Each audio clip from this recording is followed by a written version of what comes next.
Good morning. My name is Szapszewicz. I am a Holocaust survivor. I'm a writer, a poet. I'm a docent and speaker at the Holocaust Museum. My video, The Eyes of the Holocaust, won a local Emmy Award. I have a lot of videos. Not long ago, I was invited by the German government. They opened up a museum in Bergen-Belsen where I was liberated. It was a very hard trip for me. It took about 14 hours, not only physically, but very, very emotionally. But I was so pleased that I went, because I seen how the young people changed, how they want to make a better world, how they felt so ashamed for their grandparents, and they handled us with such love and gentleness that made me feel good. And I thought, if you want to change, anybody who wants to change, they can change, but they just want to change. Well, as I mentioned before, I'm a Holocaust survivor. I lived in a large city in Poland, in Lodz, where about 300,000 Jews lived. In my city, in Poland, lived 3.5 million Jews. It was a pulsing, vibrant community. We Jews had our own language called Yiddish. We had everyday papers, we had magazines, we had famous writers, poets, scientists, doctors, artists. It was a cultured and civilized society. We Jews had our temples, synagogues, libraries,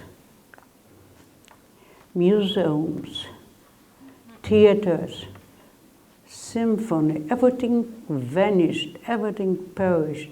The war broke out the 1st of September 1939. Poland was conquered in no time by the Germans.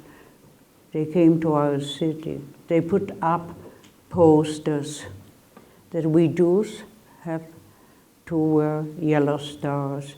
They burned the temples, synagogues, libraries, our museums, the symphony, the theater. Restricted our food to about 1,200 calories hours when we can go in and out. Took us completely to unnecessary work. We had to clean toilets with toothbrushes. We had to clean pavements. Behind us were Germans and some young boys, about 12, 13 years old. In my city lived a lot of ethnic Germans. They became Germans when Poland was conquered by them. They served in the army. They were guards. They were informers. They were militiamen.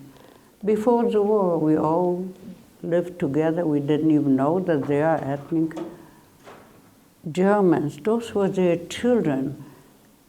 And they belonged to an organization called Hitler Jugend. They were military-minded. They were kicking, beating older people. Life was very miserable because we were always hungry.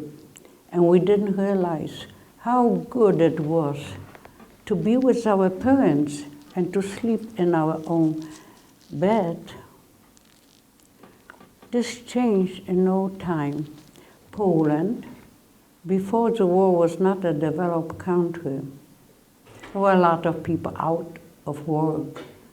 Our town was a large town, and one section of the town was so deteriorated. People lived in one room with so many children, Those children were running around hungry. Outside was the water, outside was the toilet.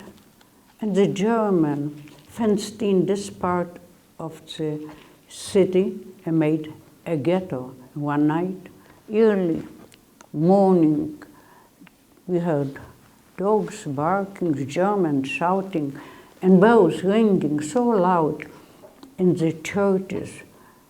Out, you so-and-so, out, out. They gathered us in a square. Some people left our city, they went to Russia. Russia was the only country that accepted them. They went also to other countries, the rest. They started to yell, out you so-and-so, out you so-and-so. We couldn't take nothing with us. But some people grabbed something. We heard about that they are going to form this ghetto. Some people left their homes and went to the ghetto. Those mostly were poor people. The rest didn't believe. Well, when we arrived in the ghetto, they searched us.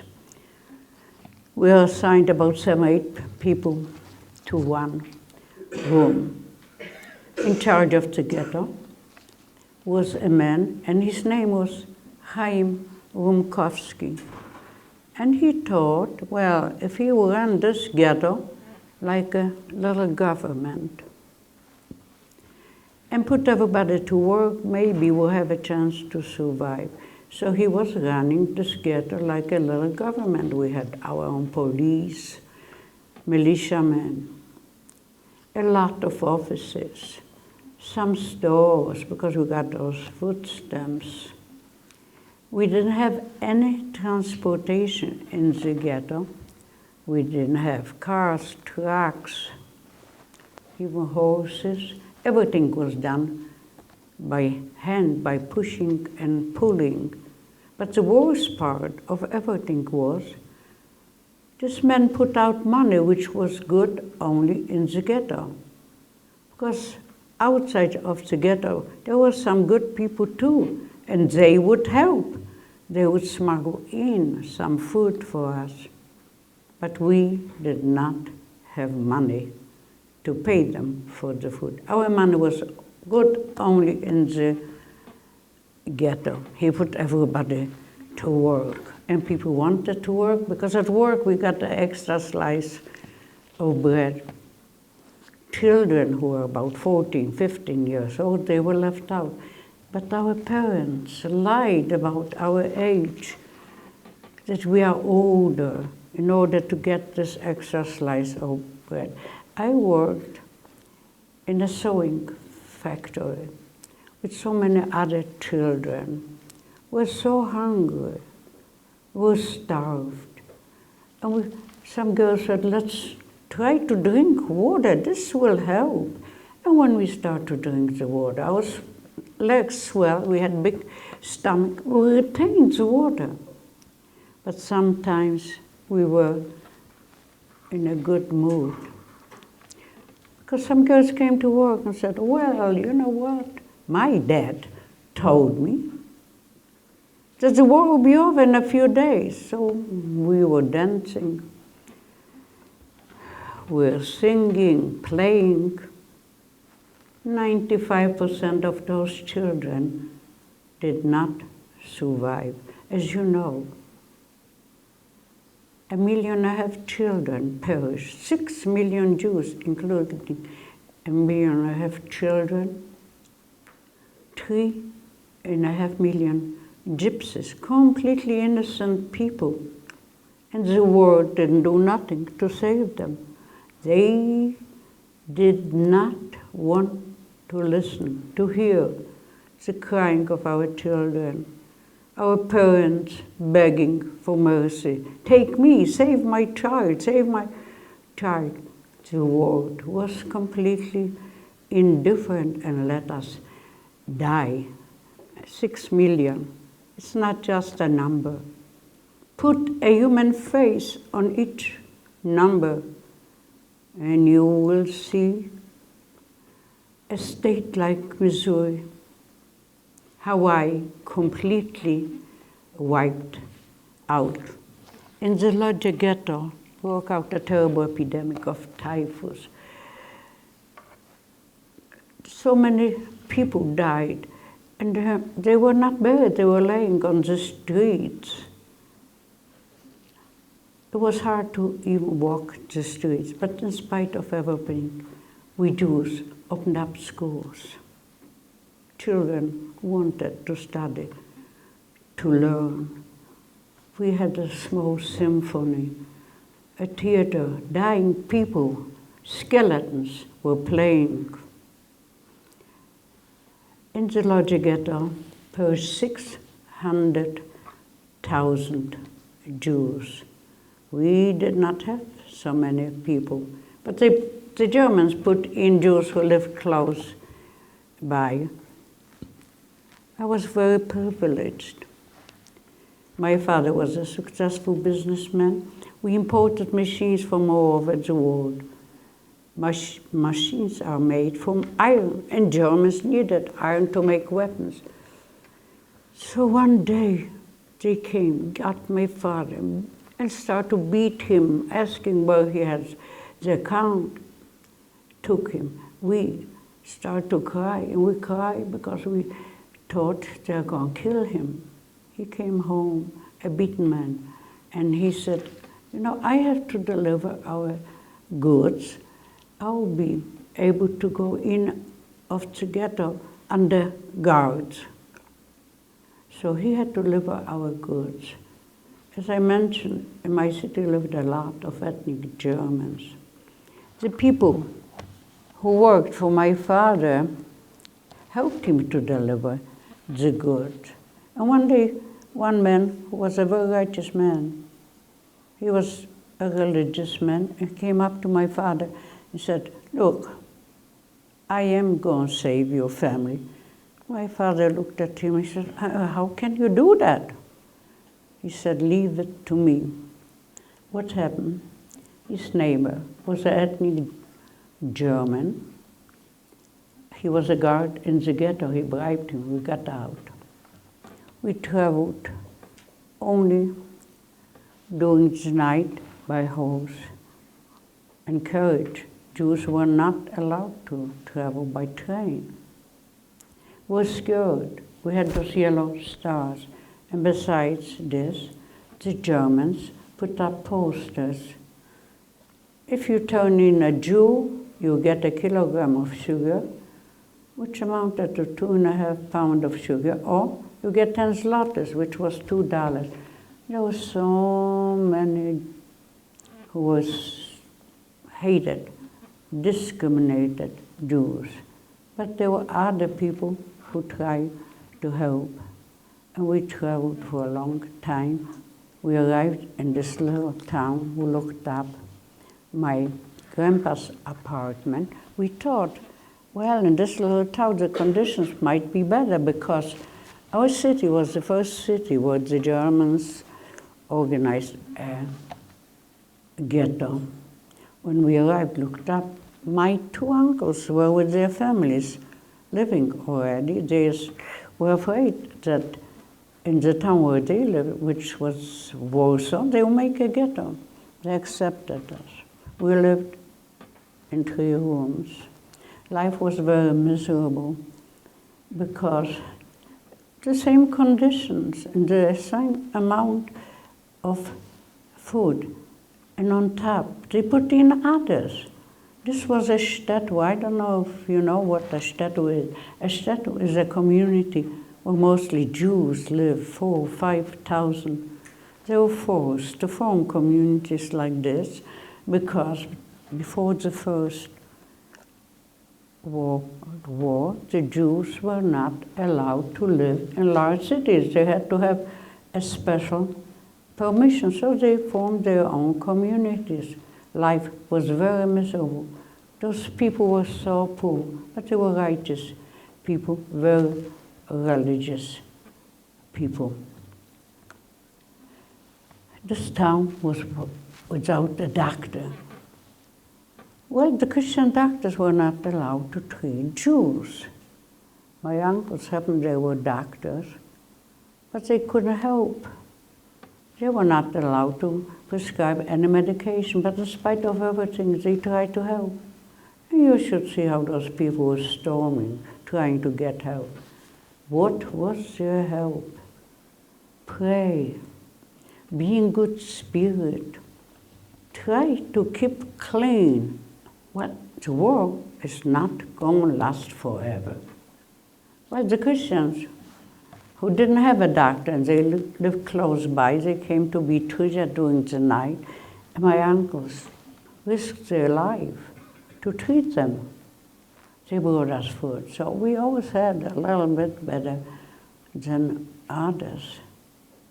But this came to an end. One morning we heard dogs barking, Germans shouting, bells ringing in the churches. We were thinking, and what are they going to do with us? We are in the ghetto. We heard about those death camps, but we did not believe. Chased us out of our rooms. It was a selection. We had to form columns of 5. In front of every column was a German. He took out a horse whip from his boots. You left, you right.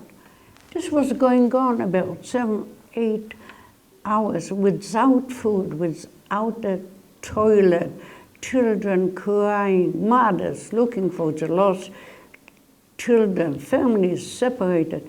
I myself found in a column were only young people, and they said, well, we are going to work in a factory. But I started to cry and see my mom. I did not see my 2 brothers.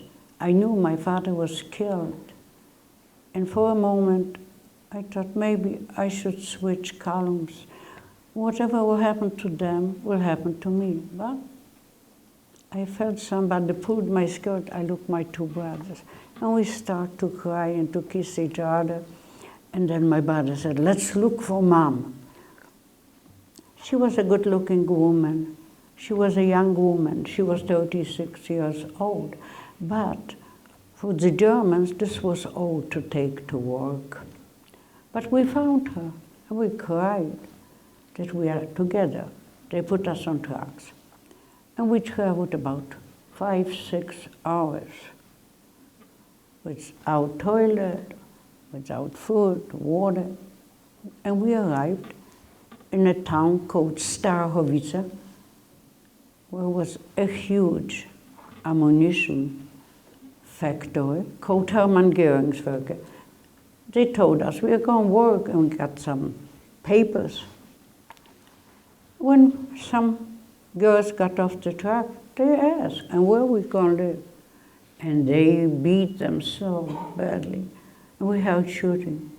We were with my mom, and my mom said to us, children, don't ask, because you see what's going on. We didn't ask, but she cried, and what I am going to do with you? 3 children, what I'm going to do with you? And we cried too, because we were so hungry. All of a sudden she said, you know, I have a relative here. You have to ask everybody who passed by. Maybe they know him. The streets were crowded because 7, 8, 9 people lived in one room. So the people wanted to get some fresh air, and they walk outside. We don't have any transportation. You could walk wherever you want to. We asked for a few hours. Then one man said, I know him. And we all, take us to him. He took us. My mom knocked at the door. The man opened the door, was saying like this, what do you want? And she started, you know, you are my relative, you are my cousin, please let me in with the children, just for a few days. He slammed the door in her face and said, what? All of a sudden I have 1,000 cousins? I never, ever heard about you. we didn't have where to go because we had to get to work in a few days. I was sitting on the steps crying and bothering my mom. All of a sudden he came out and he said, "You with those children, get in, but you won't find a space." Well, others worked, we took their spaces. Didn't take long. The same happened to this little town. It was a selection. This little town was surrounded by Germans. Outskirts were waiting cattle cars, and they chased us out. But we heard over loudspeakers, "Those who work in the factory on this side." The others, they took to the trains, put in cattle cars, and sent to death. Us, they took to a camp which was located on a hill. On the arrival, we checked and searched. And then they separated us, the men and the women, completely separate. We were assigned to a huge barrack. We had very narrow bunk beds. We didn't have any blankets, no pillows. Life was very miserable in this camp because broke out a terrible epidemic of typhus. The water was outside, toilet was outside, and girls were dying. Every day when they took us to work, a few girls were killed on the way. The Germans, they had all kinds of methods of killing. First, they took some innocent people, they hanged them, they killed them, and we had to watch. Then came a warning, "You so-and-so, you have to work, if not, the same will happen to you." And the camp broke out such a terrible epidemic of typhus, other diseases. And a lot of girls couldn't work. Every day they woke us up early, about 4 o'clock. We had the black leader, we had the couple. And they collaborated with the Germans. They started to count. The numbers never matched because a lot of girls died. And when the time came to get to work, they started to chase us.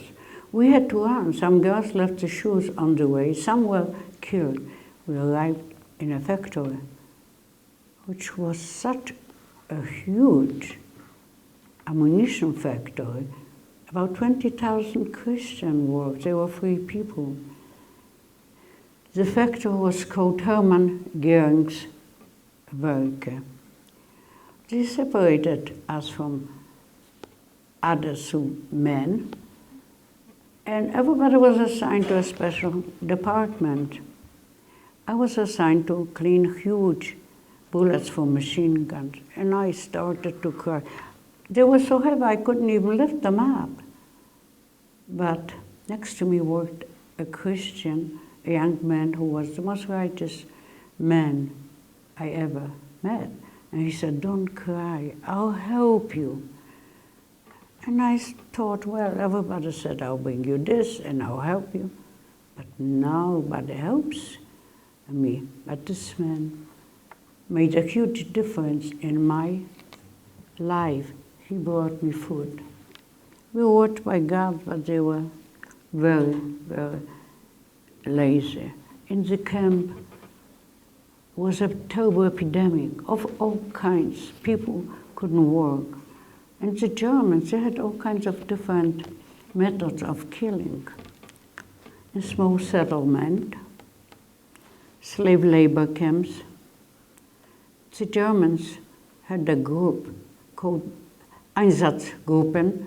It was a battalion of Germans, and most of them were civilians. They trained them. They came in the camp.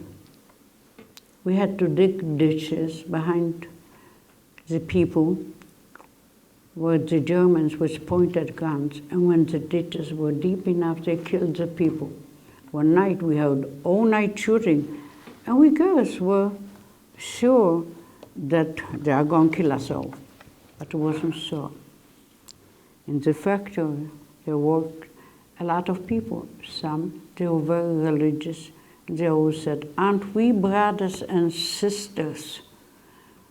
We have to help you. And they brought us some food. Others belonged to underground organization. They were fighting the Germans. They were sympathetic to Jews. They tried to help us.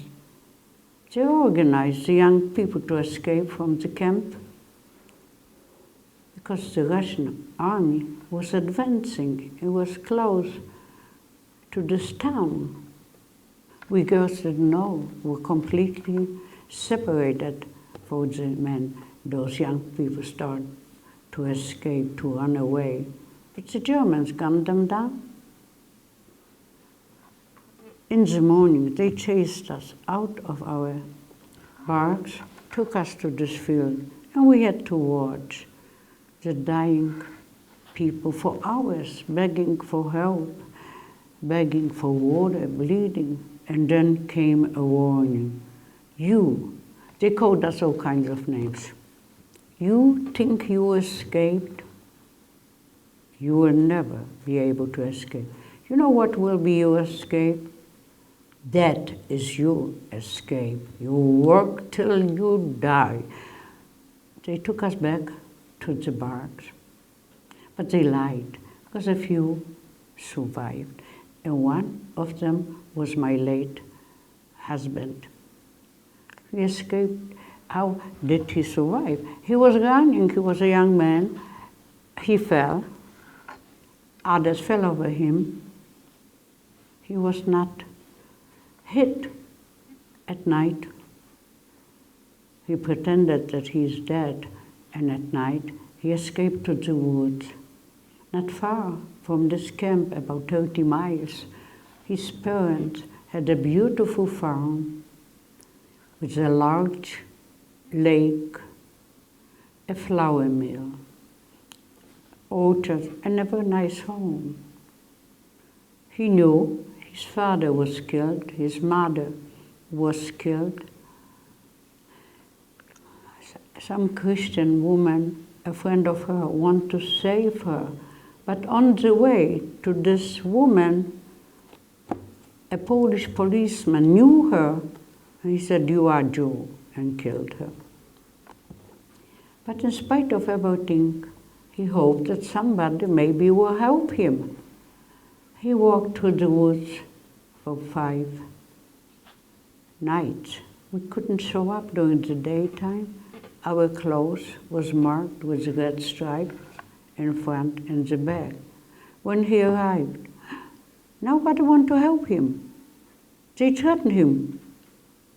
We didn't know Jews are still alive. You better get lost, otherwise we'll report you to the police. He was so desperate. He didn't know what to do. He went back to the camp. Camp was empty. And they sent us to Auschwitz. He cried. He didn't want to turn himself into the Germans because they would kill him.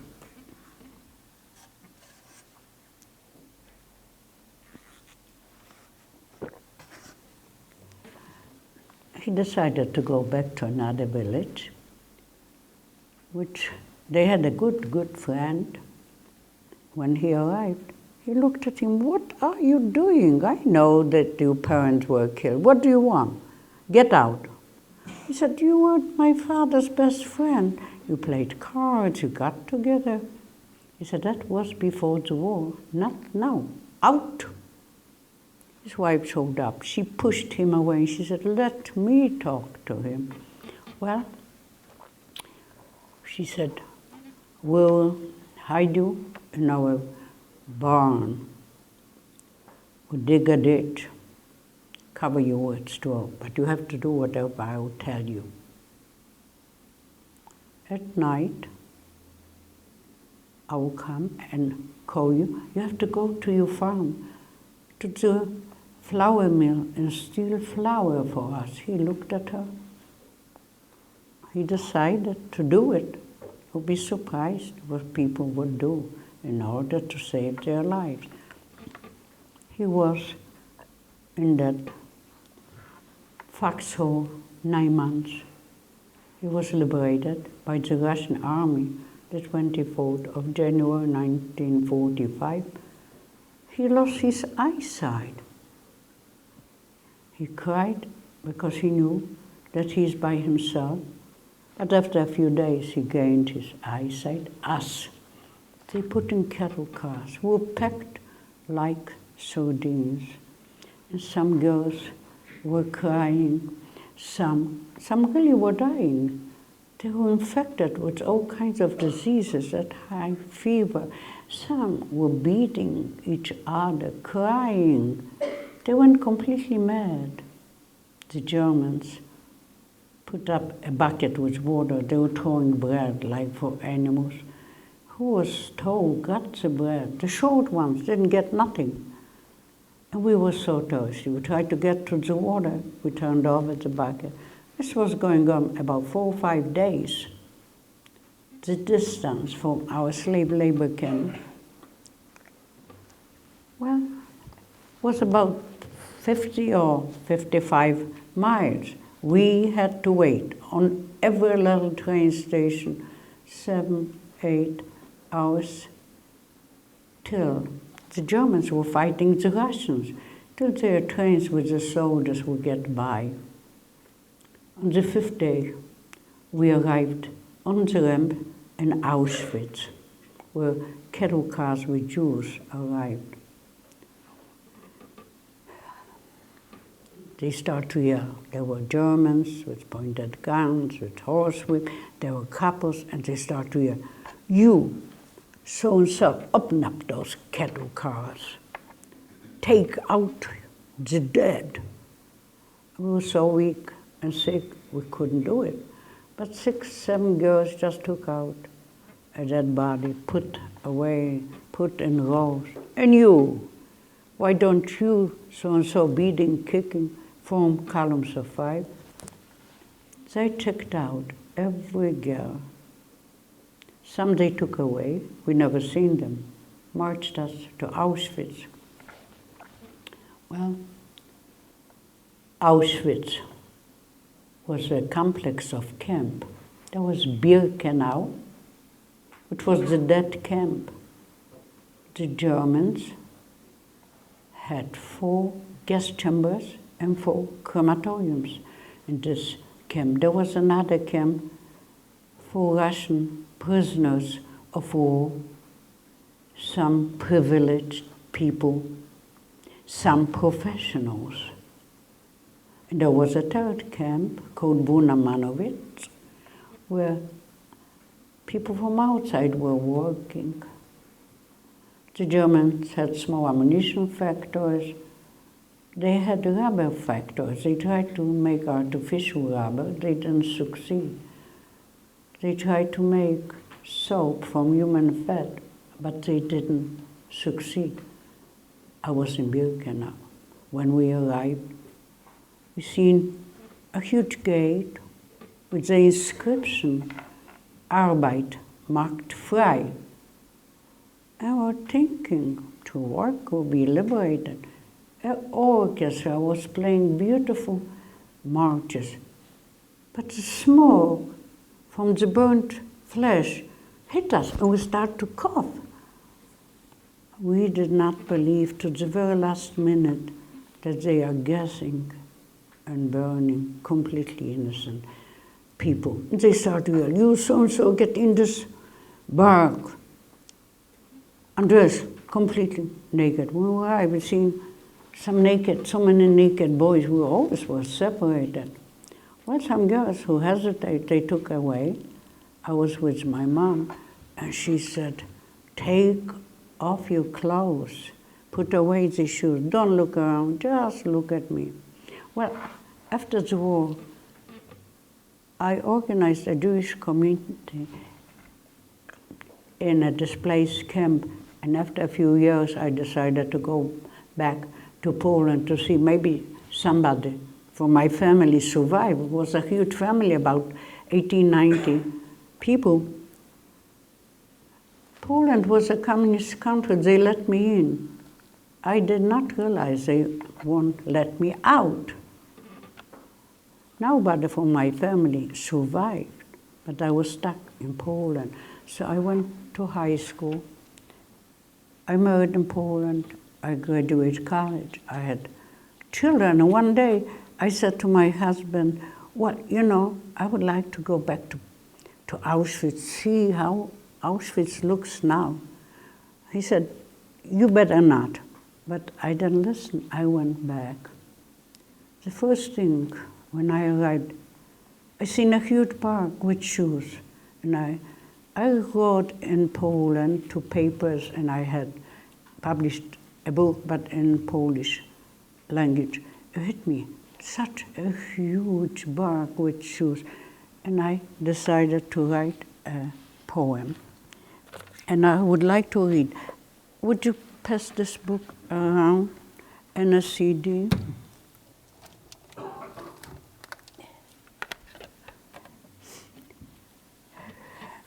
And I'm going to read to you the poem. Then you will know what happened to 6 million Jews, 3.5 million gypsies.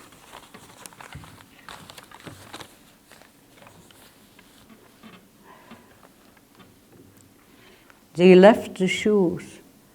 Wherever you look, you see shoes, mountains, piles of shoes, and some of them were once squeaking. They were almost brand new. Some had holes and leaked. Some shoes were beautiful polished, and some were completely demolished. And shoes of almost all colors, narrow, wide, bright, tight, shoes with high heels, and shoes with low heels, shoes for display, shoes with nails. Some even had skates. Some were single, without a maid. Shoes, very fancy, with beautiful bows, and some were so worn out, they were patched. Some did not match. Some shoes had laces. There were even shoes with braces. Other shoes had beautiful, good looks.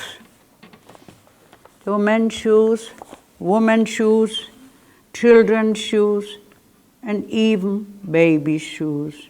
These shoes were worn by people like you and me, to walk, to run, to kick. Some were for happy occasions, and some for sad. When I looked at them, I became so angry. I started to cry.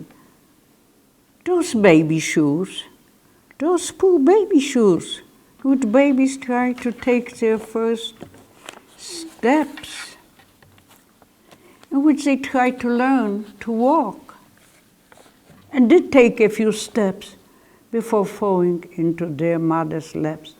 Those fancy shoes worn by women who walked with such a grace.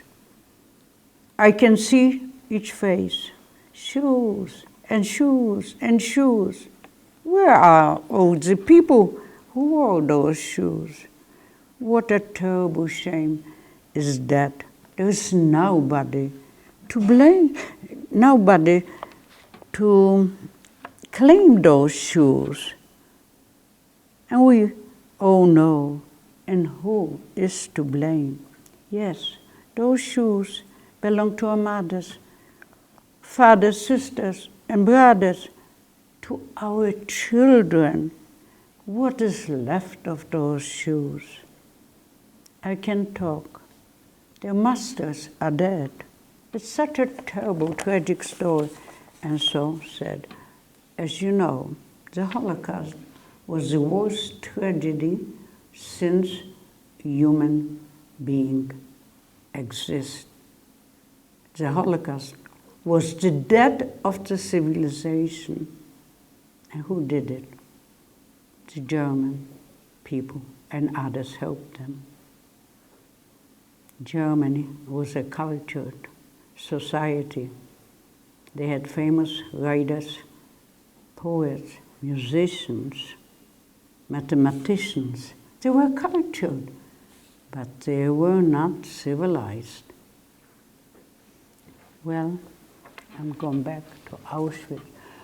We were naked, waiting for, they said, a showers in our hearts. We knew. Those are gas chambers. We were crying or praying. How do they look? It was a huge bar. From the ceiling were hanging down a few showers. There was a metal large door with little windows. On the roof, there were fake chimneys. You could see the entrance, you didn't see the exit. You see people getting in and in, nobody coming out. Well, through those chimneys, the Germans put in some powder which turned into a gas, and that's how they gassed the people who were under those showers, crying and praying. And I even asked a question to my mom. I said, Mom, tell me why. She really got angry. She said, why? You tell me why. Do you know why? Pray. I started to pray and cry. Water came out. Then, when the water came out, I was thinking, my God, maybe later it will be gas, but it was water. And you know, in every crowd there are some people, they know everything. So some girl said, I'll tell you why. We are skilled workers. We worked in that factory 2 years. The Germans are sending everybody to the front, even children. They need us to work in ammunition factories. Another girl said, well, it's end of October, there are coming cattle cars with all over the world. Well, those gas chambers and crematoriums are working 24 hours. As a matter of fact, there was 2. They went out of gas. Until now, I really don't know what happened. As a matter of fact, in Auschwitz, 2.5 million people were starved, murdered, gassed and burned in the crematoriums. They put us in another room. They shaved our hair to the skin, put tattoos on our arms. Only in Auschwitz they put tattoos. Put us in another room. They were throwing clothes. Some dressed, girls got long dresses, some short. They didn't give us any underwear. They gave us shoes cut out from one piece of wood. And they started to yell, out, out, out. Auschwitz was such a damp camp. They didn't have any pavements, mud and mud and mud. And they started to yell, you so-and-so. And they started to chase us. We had to run. Some girls left those shoes in the mud. They couldn't take them out. They were running without shoes, some with shoes. Some with one shoes were right at the back, was standing a black leader. And she started to beat us. We didn't know why. And she said, you see, this is the kibble. And you know for what? This is the water. And you better listen. Whatever we'll tell you have to do. Otherwise, you know what? You see the chimney? You go to the chimney. In Auschwitz, we didn't have any bunk beds. It was a long wooden board. No pillows, no straw sacks, no blankets. They took us completely to unnecessary work. We had to push Lois back and forward. In Auschwitz, we didn't have any lice because they took us to showers. But whenever they wanted to take us, we cried and prayed to God, let me shower, because we didn't know if those would be gas chambers or showers. And this was going on. So some girls died from starvation. But one morning, they chased us out. And they said, "You going to work?" We started to cry and pray. How can we work? We don't have any shoes. We are living skeletons. Our clothes is torn. They're going to kill us. They took us to a train station, put us in cattle cars. We traveled a few days. We arrived in Germany, in a camp called Bergen-Belsen. This was the war's camp. Well, we didn't have any bunk beds. They put us in a bar which was so deteriorated. The German peasants who lived close by were stealing. They took the wooden floors. They took the shingles from the roof. The doors, the windows. We didn't have even space to stretch our legs. We were sitting cross-legged. In Germany, they have a different method of killings. They didn't have gas chambers because they gas their own people, handicapped at Hitler, but he had to stop it because the clergy was demonstrating all over Germany. He was afraid, so he stopped it. Well, life in this Bergen-Belsen camp was unbelievable. We starved to death. It was a terrible epidemic of typhus because they did not give us the portion of bread, about 2 inches slice of bread, a tin soup, and a warm liquid every day, 3-4 times a week. Girls were starved. We ate grass. We chewed wood. We took off the bark from the trees we were located in the wood. We sucked our fingers. She forced us to take out the dead, the black leader. So about 8-9 girls took out the body, just out. But later on, we couldn't even walk. We were crawling like animals. She stopped bothering us. We lived with the dead bodies. We prayed, but we prayed not for life, to die as fast as possible, because to live like this is worse than death. One day, we were liberated by the British Army. I have to cut it short, my testimony. This was the 15th of April, 1945. The British Army liberated us. When they came to our camp, there were 15,000 unburied skeletons. As I mentioned before, I was invited by the German government. Bergen-Belsen was the largest camp in Germany. They opened up a museum. I was hesitating because it was a very hard, emotional trip, but I decided to take this trip. Well, I was interviewed by magazines, papers. My testimony is in the museum because I'm going to film a video. I was honored. There were about 1,500 guests, but not too many survivors.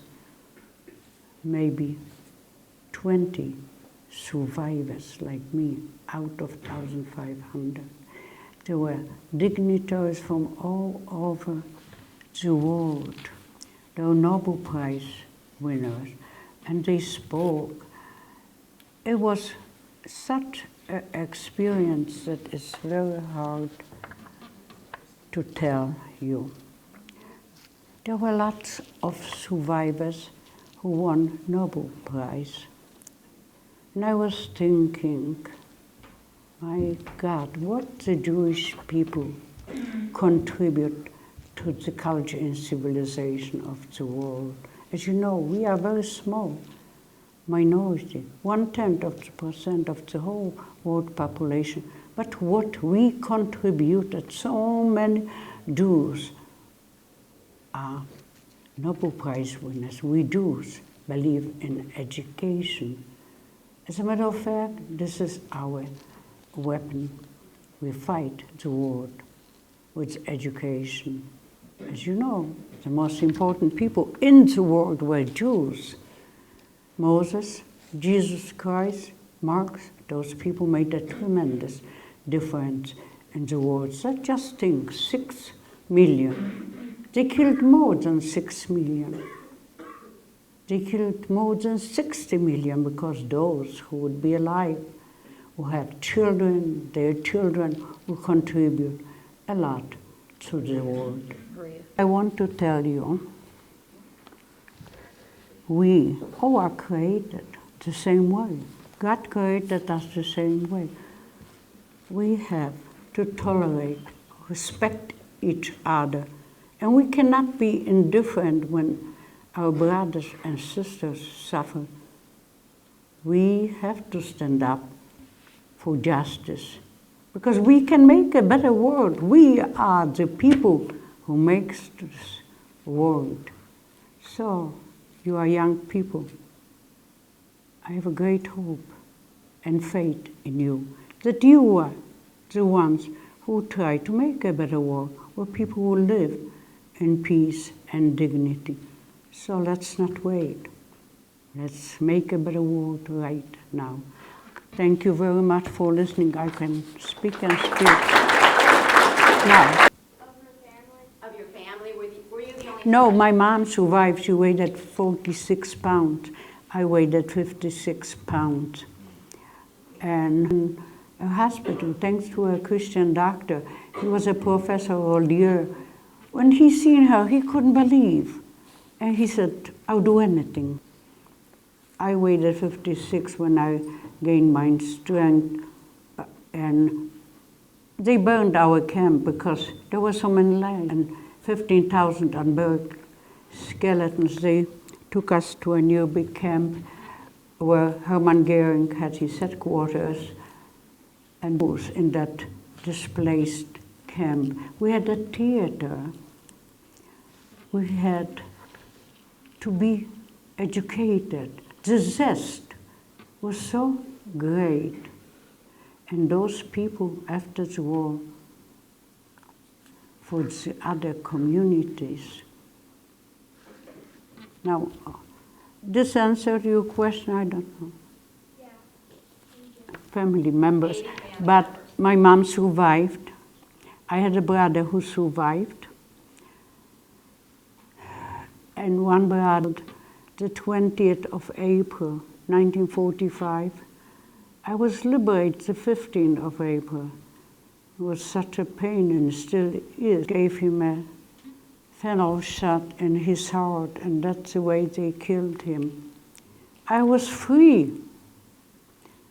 Not 2,000 concentration camps, because during the Second World War, they were fighting the Russian army, American army. So they didn't liberate the camps at the same time. Yes? How did you meet your... But I was a little girl. My husband was much older than I am. He lived in this little town where my grandparents, that's how I knew him. And when I was a little girl, he always held me on his lap. And after the war, when he married, he... a survivor also. Yes, I told them when he escaped from the camp. But what he did with his life, I worked $1 an hour. But in the evening, he went to Washington U. He made business administration, a master's degree. He graduated magna cum laude. He worked for the American Army. He was very successful. Any other questions before we go? Okay, thank you, Maria. Thank you very much for coming. My name is Maria Szapszewicz. Okay, and tell me it again, but just what I want you to do is tell me where you were born. I was born in Poland, in Lodz, which is the second largest city in Poland. 300,000 Jews lived in Poland. My parents were Sarah and Meiler Weihendler. I had two brothers and a large family, some friends. Very few survived. I have two friends. I went to a private school, to a Hebrew school. My parents were very well off. We all three children went to private schools. But thank God, two my friends survived. One lives in Florida. Marci, I'm sorry. Let's okay. stop right 17 years 17. old, yeah. Yeah, that's the only, and you were the strongest. You were the strongest at that time. All right, we're just going to do short, quick answers so that I can go in between you talking to the kids, So we'll start over by, just give me your name and Again? Yeah. My name is Maria Szapszewicz. Okay, and tell me about your family. I was born in Lodz to loving parents, Sarah and Meiler Weihendler. We lived a very, very comfortable life. We had a housekeeper, we had a laundress. My father was a very successful businessman. Very bright, intelligent man. My mom was very educated. She spoke 5 languages fluent. So tell me why it is you decided to speak about the Holocaust. Well, right away, I organized with Josef Rosenberg. I have so many pictures with his son from the opening of the museum. He's in charge of the World War organization, second generation. His father, me, organized. It's a remarkable story, how. Because everything was, people live by themselves and not right away, the Red Cross, So and where were you, go back though and tell me how it was that you decided, we're starting with when you came over back to the United States, when you came here and started talking. When I came to why? I talked before, that's why I tried to tell you. Okay. I was writing 2 papers in Poland. I had published a book in Polish, but I was so scared to write about the Holocaust. I graduated designing in Poland and pattern making. So I wrote to a Polish paper. It was a magazine called Przyjaciółka. And from then and now, I just put a little bit about the Holocaust, but not much. But we had Christian friends in Poland who went to school with my husband, and they were very liberal people. They saved some Jews. With them, we were very comfortable to talk about it, because even one of them saved a whole Jewish family. They went to school with my husband. So when did you first start talking at the St. Louis Holocaust Museum? When I came to this country in 1959, I worked, and I seen a woman. She had, Star of David, so I knew. And you know what she said? She seen the number, and she said to me, "You were in prison?" It didn't occur to me. I said, "No." She said, "You were. You have a number." I said, "Ma'am, I was in a concentration camp." And she didn't even know just a little bit what happened. So I said, "You know what? Let's go to lunch and I'll tell you." And I did tell her my story. And she became such a good friend, but she had cancer, she died. So I started right away. And then we had a council, it was not even called a museum, downtown. Then they moved, when they built this, even before, there were Warren, I forgot, a man in charge. There was a rabbi before, and he organized memorial services. Only the Holocaust survivors came. It was an Orthodox rabbi. And then was Warren Green, I think. You knew him? No, he was in charge of one room, you know? And he organized.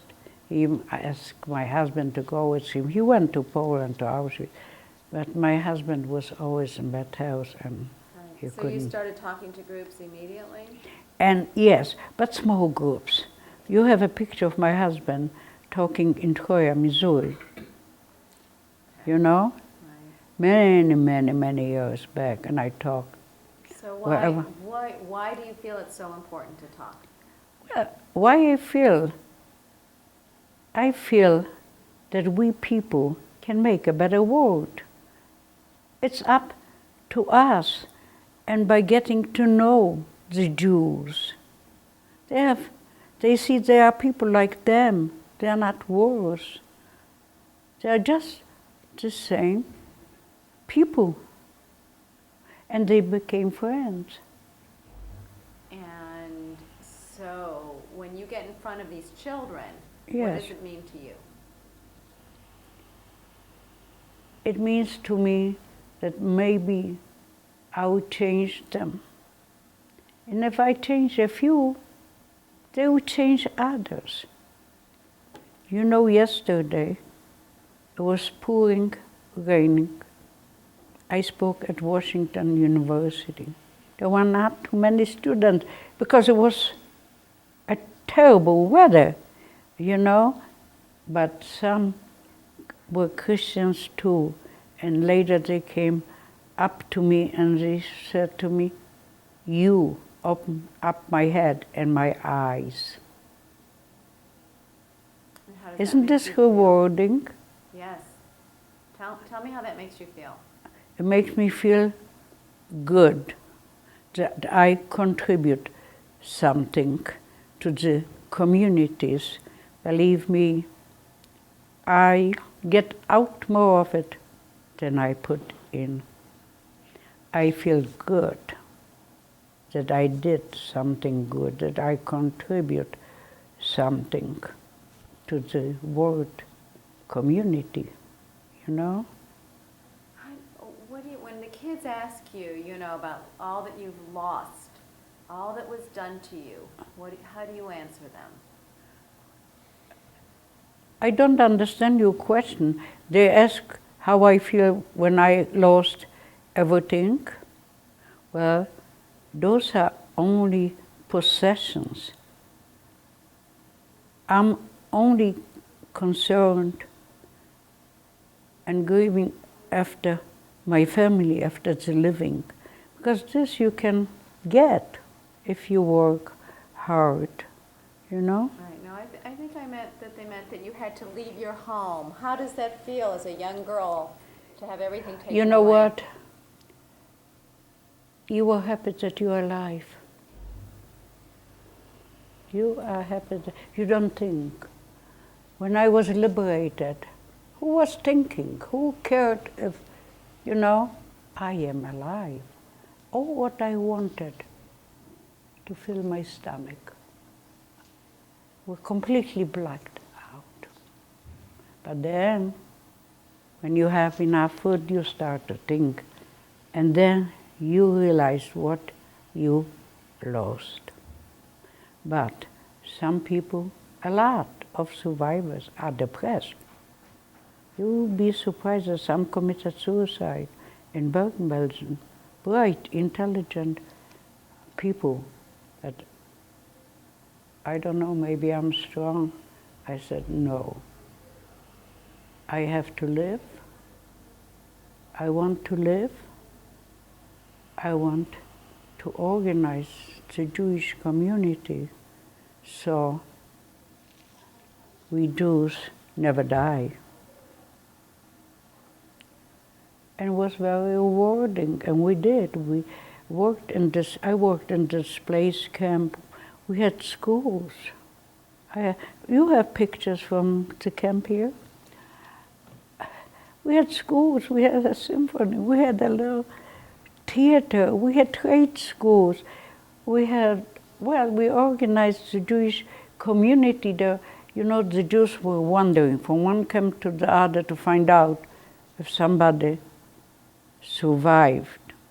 And all of a sudden, when I was sitting in office, I heard crying, yelling.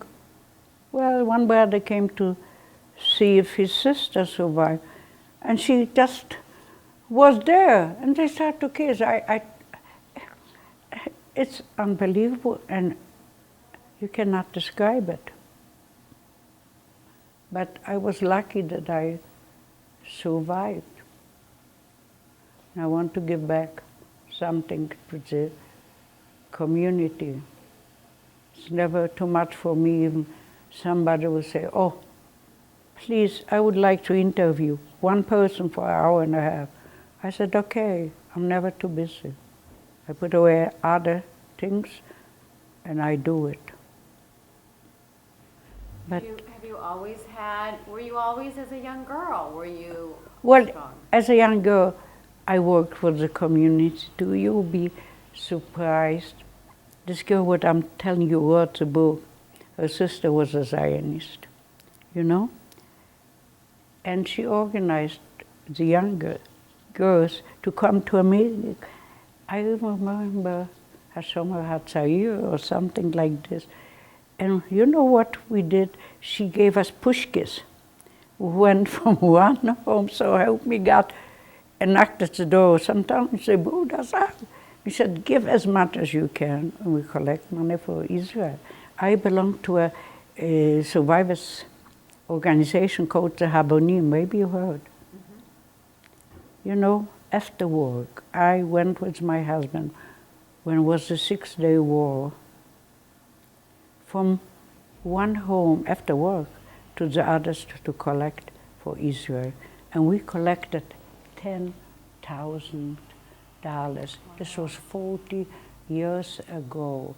You know, Dubinsky, he was the president of the Jewish Federation.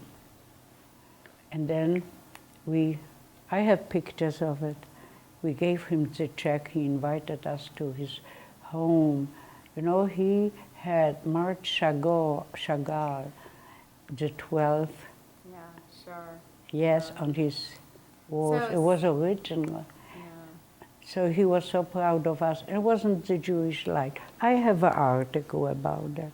When you were at home, when was the first time that things started changing for you? Was it when Germany invaded Poland? Was it September 1st of 1939? Yes, right away, because they put up posters that we have to wear a yellow star. They burned the temples, synagogues, theater, symphony, the schools, they closed, they burned. Right away we felt our city was hit the first, because 300,000 Jews and Warsaw too. And how soon after that were you put into the ghetto? Was it immediate? No, April. The people who didn't have nothing, we heard about the ghetto. They took a little bit and they went, and they were better off than we, because we didn't believe. You see?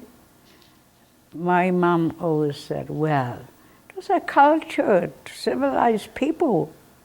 That's not true what they are doing.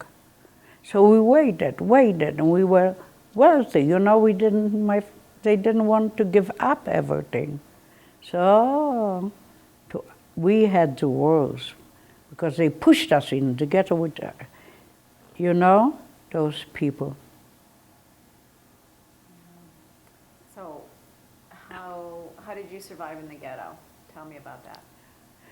I worked as a child. My father was lying that I'm older than I am, otherwise I couldn't work. I did tell you, that's the way how it was. We were so hungry. We were starving, you know. And, you know, in the ghetto, I was not too long in the ghetto, not quite a year. We had a symphony, dying skeletons though, playing the violin. It's unbelievable. And starved to death children were in the school.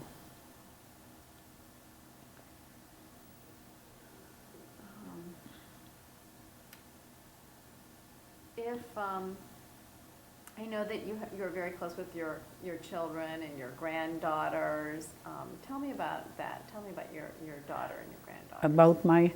I have two daughters. Both graduate. One, St. Louis University, Washington University. My other, this is the younger daughter, she's an artist, a social worker. She went Brown School of Social Work. She didn't graduate because she had 2 degrees from before she married. But she had 2 degrees from St. Louis University, Washington University art. My other daughter, very talented girl. She went to university, high school. She was an artist. Her art was high prize winners. She had a show at the museum here. She wrote a book, a study about spiders. They were teaching at university, high school.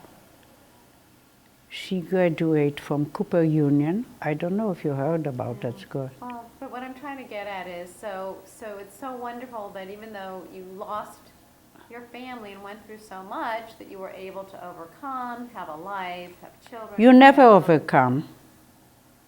It's inside. You know? That's good. You never, nobody in the world can understand. We are doing, we are living, and we have always a want in our hearts. Yes, and I think that's why your poetry is so important.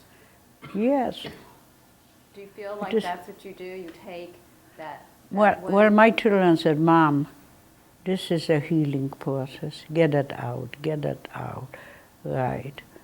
As a matter of fact, my daughter's writing a book. She made videos. She interviewed young Germans. She took her children to Bergen-Belsen. She just came back. Tomorrow will be a week. So what does your poetry mean to you? I can describe it. It comes from my heart and from my mind. Do you feel like your writings, your book, your poetry, that's your legacy? That's what you're leaving the world? Yes, in a way it is my legacy, because you have to let people know what they did to you, how you feel about it, what was your life, you know, before the war, that you are not better or worse than others. I don't think when I write, it comes, I don't know.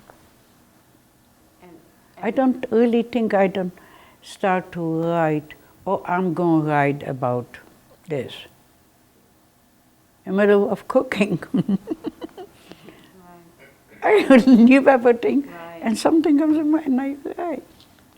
So it's been very important. Your life has been very important. You've done a lot of things in your life. Well, because a book, a written word, reach to people. And you have reached a lot of people. You understand, that's why. But it's not calculated, as I said. It comes From my heart, I don't know. Wow. I didn't say, I am going to write about this and this. I just started to write. And talking to the kids here at the museum. Oh, I talk. You know, I reached at least 50,000 through the years.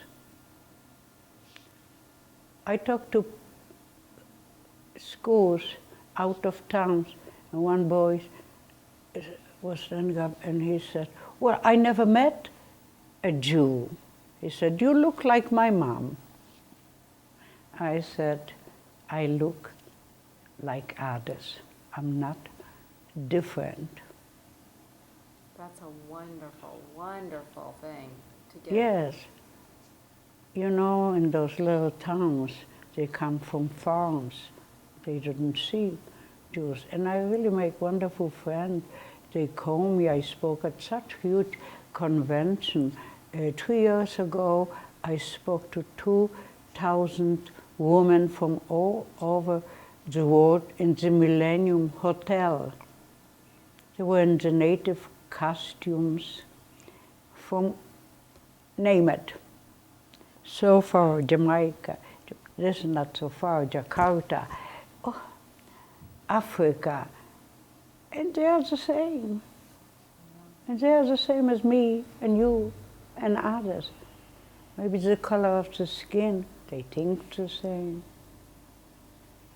And I don't know why so much hate in this world. Why? How are we going to change it? Well, by speaking, but educating people. This is the only weapon, not by arms. Educate people, speak, speak. And God gave us a mouth and a mind to speak, not to fight. What do you think about your Polish neighbors that, you know, weren't there for you, didn't help the Jewish people? Some did. My family was helped. My uncle was a doctor, and he was helped by a Christian doctor, Dr. Chemienga. As a matter of fact, it's a long story. Okay, but I guess just general. I mean, it's. What I'm saying, he saved his child. The Polish doctor was sent to Auschwitz. My uncle committed suicide because he tortured him to say where he is, where his child. And my cousin is a very famous professor at, not Liège, oh God, Lille University. His children are professors, and they were here, you know, on sabbatical. They were invited. So that's. So humanity. But you know, right. yes. But you know, there are some Jews who don't want to admit that they were in camps, that they are survivors. A lot of them. They don't want to speak. They don't tell their children. But later on, those children find out. Why do you think they don't want to talk? They're ashamed, I think, what happened to them. Sometimes maybe they don't want to hurt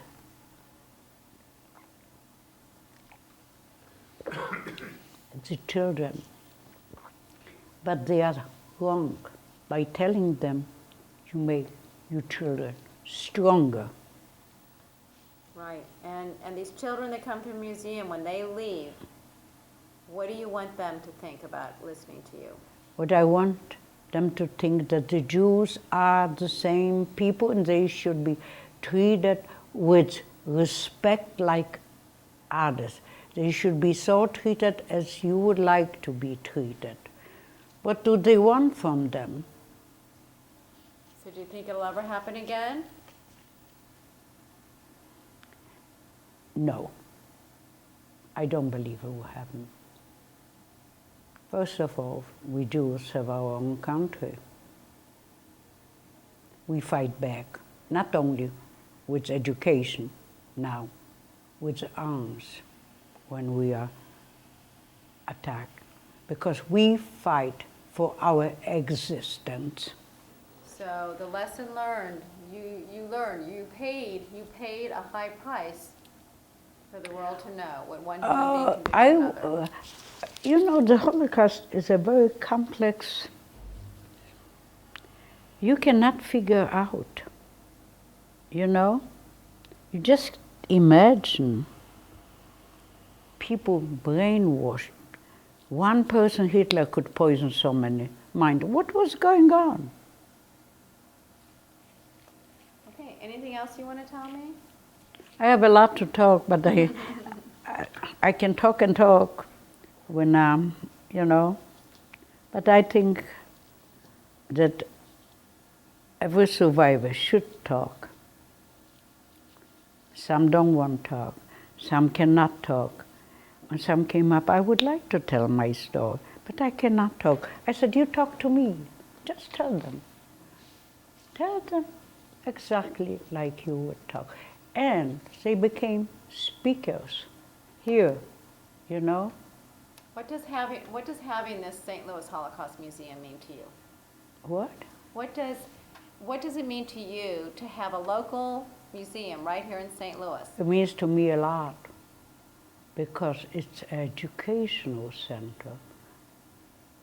People come to see, they watch videos, they watch films, they listen to speakers, they learn Okay, tell me about that. other people. Right, tell me that again. I say it's important to have the St. It's Louis. very important to have education center. But I want you to say in it, the St. Louis Holocaust Museum. Well, I'm saying the St. Louis Holocaust Museum is a learning center. We tell our stories, and listening to our stories, people start to think, and they try to be better and to understand others, because life is not a straight road.